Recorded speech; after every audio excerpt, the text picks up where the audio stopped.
No time for pleasantries. You're in danger.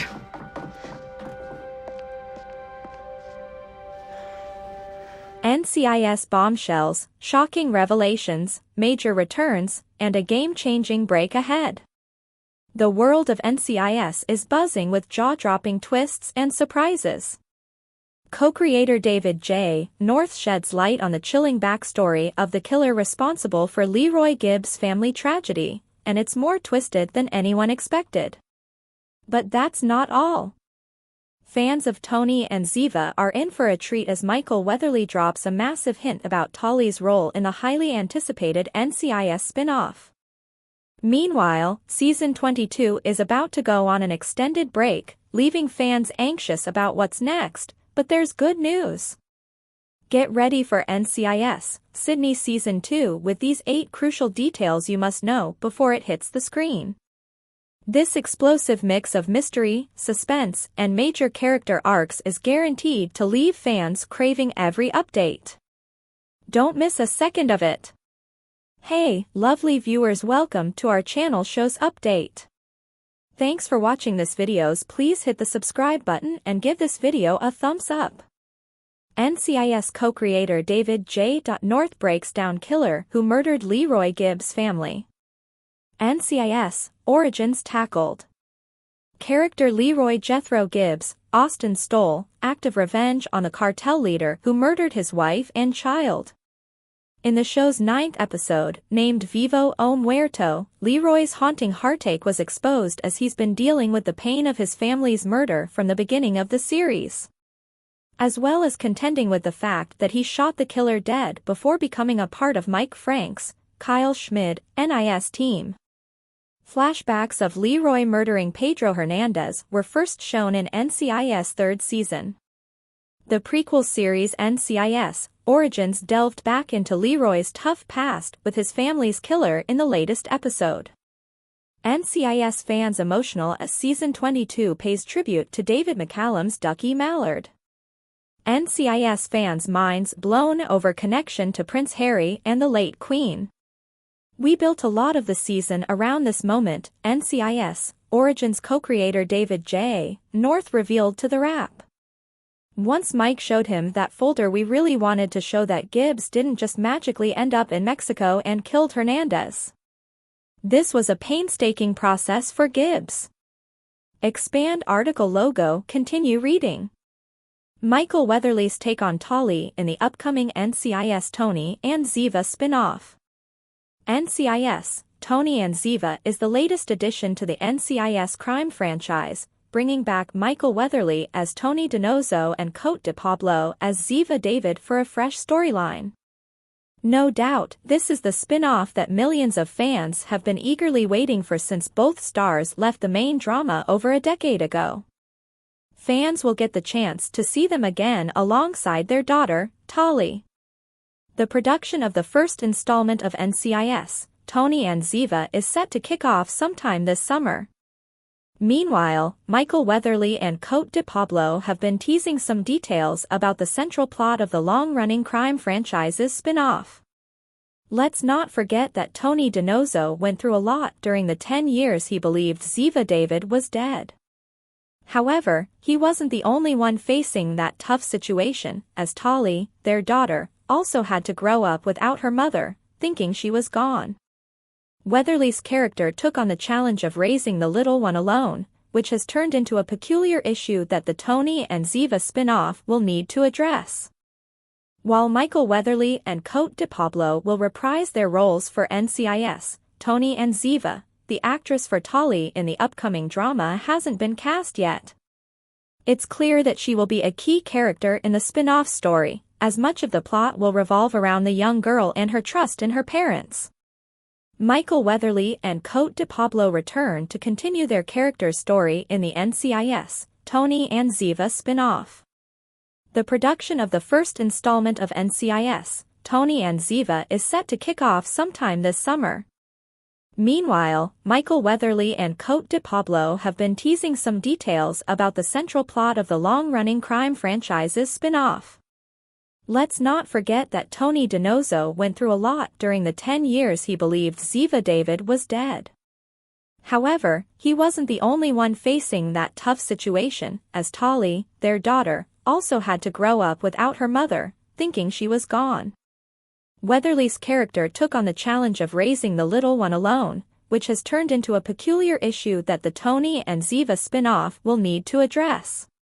While Michael Weatherly and Cote de Pablo will reprise their roles for NCIS, Tony and Ziva, the actress for Tolly in the upcoming drama hasn't been cast yet. It's clear that she will be a key character in the spin-off story, as much of the plot will revolve around the young girl and her trust in her parents. Michael Weatherly and Cote de Pablo return to continue their character's story in the NCIS, Tony and Ziva spin-off. Michael Weatherly, on his part, confirmed that Tolly is the third main character in the NCIS, Tony and Ziva spin-off, and her distrust towards her father arises when her mother suddenly reappears in her life after being presumed dead for so many years. This creates a growing issue between an upset Tolly and Tony, which the spin-off will need to explore in depth. When you think about Tolly, who is essentially the third character in A Tony and Ziva, the idea that she thought her mom was dead and then her mom is alive, but was running around the world and not coming home to protect her. Trust doesn't mean truth, it doesn't mean honesty. You have a daughter who's going to question the story. No, Dad, you told me she was dead and she just walked through the door. Yes, but your mom had reasons. No. Facts are facts, he said. NCIS is about to take an extended break. Brace yourself, NCIS fans, our first major break of the season is upon us.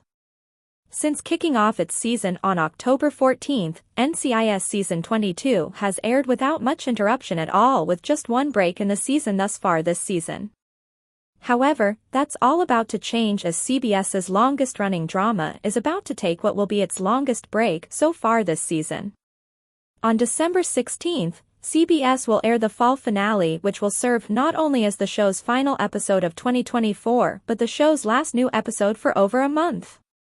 That's right, we've got quite a long break ahead following the fall finale, which is due in large part thanks to CBS's decision to keep its shows on air longer than most networks, as many broadcasters began sending their shows on break in late November for the holiday season. CBS took a different approach, with new episodes of its originals coming through the third week of December, which has been great for those looking for new episodes to enjoy outside holiday offerings. The downside is that because the CBS shows didn't go on break as early as other networks' shows, they also won't be returning as early in the new year. So when exactly will NCIS be back after its break? Following the fall finale, the next new episode of NCIS won't arrive until January 27, 2025. For those doing the math, that means we have a 6-week break ahead after the fall finale airs, and honestly we can accept that.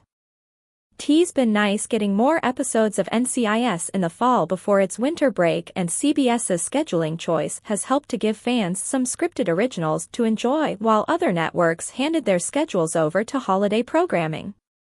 Honestly, with the holidays coming, the break probably won't even feel that long at all, as the first 2 weeks of the upcoming break will be full of holiday festivities to enjoy when many aren't around watching TV. When NCIS does finally return in January, our hope is that in taking a longer winter break we won't see quite as many weird breaks in the schedule and should hopefully get at least a few weeks of episodes before another break arrives. And if fans end up wanting to enjoy some NCIS while the show is on break, they can always look to Paramount Plus, which is the streaming home to every season of the show as well as its many spin-offs. With a long break ahead, that also gives any fans who might have fallen behind on the current season plenty of time to catch up before the show returns on January 27th with its first episode of the new year. It's also a great time to start NCIS Origins if you haven't already begun watching CBS's NCIS prequel series, which will also be back on January 27th following a long break of its own. 8 things to remember before NCIS Sydney Season 2. With NCIS Sydney Season 2 closer than ever before, there are a few things to remember before it returns for its sophomore year. As an NCIS spin-off, NCIS, Sydney is the first show in the NCIS universe to expand beyond America. The procedural puts a unique spin on the franchise by combining the American Naval Criminal Investigative Service with the Australian Federal Police in a unique NCIS/AFP task force that supports the American military base in Australia. The international offshoot has typically followed the structured format of NCIS episodes featuring a new case every episode, but there have been a few twists. Besides the unique location, NCIS, Sydney has also introduced an interesting partnership between two vastly different characters, Mackie and JD, the leaders of NCIS and AFP respectively. NCIS, Sydney's characters bring life to the series and separate it from its predecessors. Even with just 8 episodes, Season 1 featured a riveting amount of plot developments, making NCIS, Sydney Season 2 something to look forward to. JD's son was kidnapped in the season finale. Jack was held hostage as leverage. One of the most memorable moments in NCIS, Sydney was when JD's son, Jack, was kidnapped in the season finale. His kidnapping came as a major shock but followed a pattern of unexpected twists in the ending.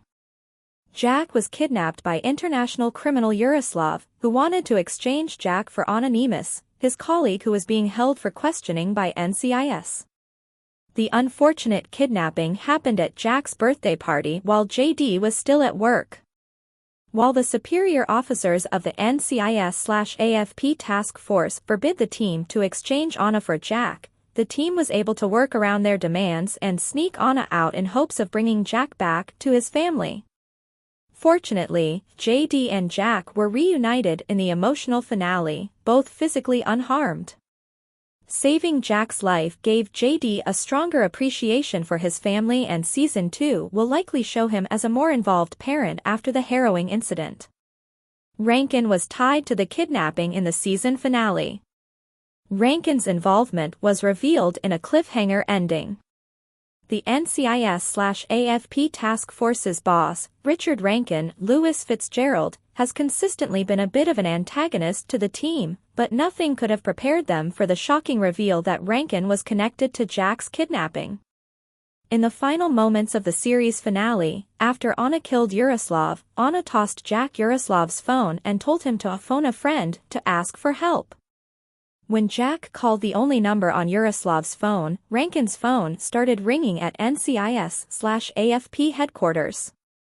The phone call would not have been so suspicious if the team had not been watching JD live via satellite imaging that Rankin supplied. However, JD's surveillance meant that the team was privy to everything, including the unlucky timing of Rankin's phone call. NCIS, Sydney's Rankin twist means that Rankin could be a bigger problem than originally thought in Season 2 if he really does have a connection to Yaroslav and Anna. Anonymous escaped. Anna was NCIS, Sydney's Season 1 villain. As the NCIS, Sydney season villain, Anonymous, Georgina Haig, appeared in a few episodes throughout Season 1.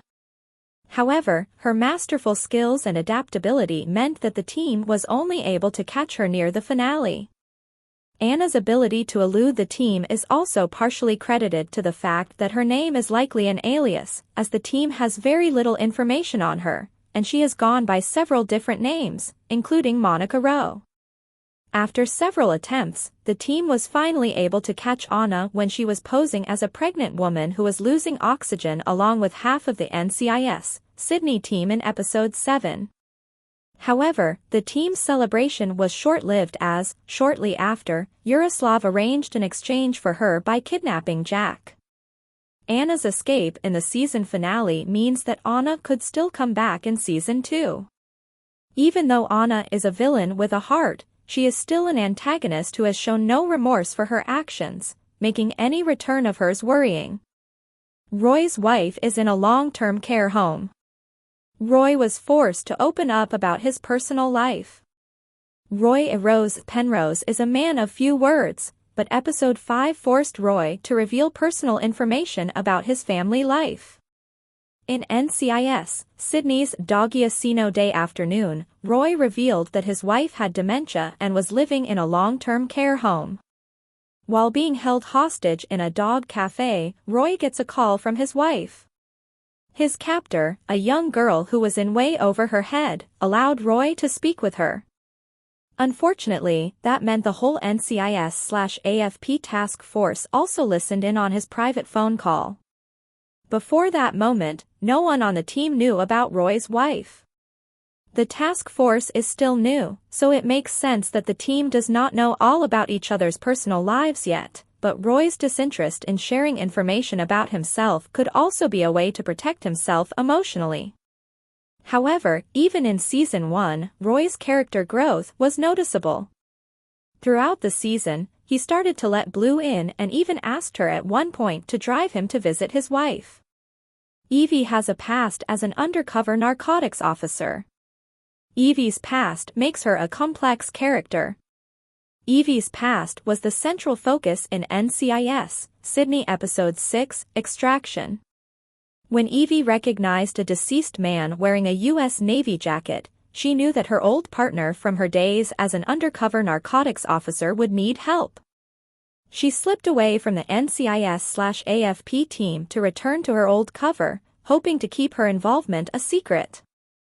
Unfortunately for Eevee, Desan became suspicious of her behavior and ended up telling what he knew to Mackie and JD when he started to fear for her life.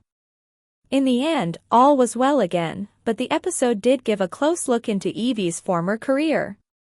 While Eevee's past life only appeared briefly in NCIS, Sydney Season 1, Eevee's intimate knowledge of narcotics and dealing could come in handy in Season 2 if there is a similar case in another episode. Her experience working undercover also makes her an excellent candidate for future undercover work. Blue is finally a permanent member of the NCIS, Sydney team. Her bubbly personality contrasts some of the more reserved team members. NCIS, Sydney started with the implication that Mavurni Hazel's bluebird, Blue Gleason, would only be a recurring character in the show. However, Blue was brought in as a permanent member of the NCIS/AFP team in Episode 3. The group surprised her with a cake and a small party to celebrate her promotion in a heartwarming gesture. Blue was originally planning on leaving before Mackie told her that the team had decided to keep her on the team permanently. Blue is a highly intelligent forensic scientist who works under the watchful eye of Roy. However, she is very insecure and highly anxious, which sometimes hinders her ability to think clearly. Her quirky personality has also been poorly received by some of the more reserved members of the team, like Roy and Mackie. As a result, it took some time for the team to warm up to her. However, by the end of NCIS, Sydney Season 1, Blue became as much a member of the family as anyone else on the team. Mackie has a tragic past related to her time in the Marines. Mackie keeps herself guarded to protect herself. The most mysterious character on NCIS, Sydney by far, is Olivia Swan's Michelle Mackie. She has revealed the least about her, and it is clear that she keeps her emotions close to her. Tough but loyal, Mackie is an excellent team leader, albeit a bit private. The closest she has ever come to revealing information about her family life is when JD revealed his son and marital troubles to her. When prompted about her own family, Mackie just said she did not have time for one. Her guard keeps her safe, which means it is hard for her to open up to others for fear of getting hurt. However, Mackie did reveal a closer look into her personal history in NCIS, Sydney Episode 4. While interrogating a suspect, Mackie revealed that when she was deployed, she disobeyed an order to save some soldiers, which resulted in her colleagues getting killed instead. Swan revealed that Mackie kept her past a secret in NCIS, Sydney, to protect herself. Her guard keeps her safe, which means it is hard for her to open up to others for fear of getting hurt. Eevee and Desan have a budding romance. The couple has not admitted their feelings yet. Perhaps the most exciting part of NCIS, Sydney Season 1 was Eevee and Desan's budding romance. While JD and Mackie needed some time to warm up to each other, Tully Narkle's Eevee Cooper and Sean Sauger's Deshaun Jackson quickly became friends after being introduced in the NCIS Sydney pilot. However, their quick banter and friendly conversations seem to imply that there is something more between them. As NCIS/AFP partners, they work great together and have had excellent chemistry with each other. And while they have not shared a romantic moment yet, they have had a few non-platonic incidents. Eevee's decision to exclusively record something for Deshaun hints at something special between them. In NCIS Sydney Episode 7, when Eevee was running out of oxygen and thought she was about to die, she recorded a voice note for Deshaun to hear. The voice note by itself would not mean anything particular had she made one for several people in her life. However, Eevee's decision to exclusively record something for Deshaun hints at something special between them. Later, after Deshaun and JD managed to save Eevee and the others on time, Eevee hesitated about showing Deshaun the recording and ultimately decided to delete it. Eevee's hesitation could be nerves about whether Deshaun feels the same way, or it could represent her worries about ruining her friendship with him. It could also be the result of the instability of the NCIS and AFP Joint Task Force. Whatever the case, Eevee and Deshaun's relationship seems to be building towards the slow burn trope, which could make NCIS Sydney even more exciting. Thanks for watching this videos. Please hit the subscribe button and give this video a thumbs up.